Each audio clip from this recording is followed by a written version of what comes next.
ты зблізку ці здалёк прыкаціўся ручаёк. Дзе ты быў, дзе ты жыў, з кім гуляў і з кім дружыў?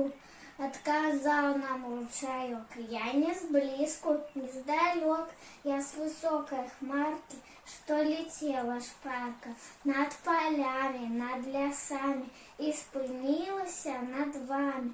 Ветер хмарку абвярнуў, цёплы дожджык сыпануў.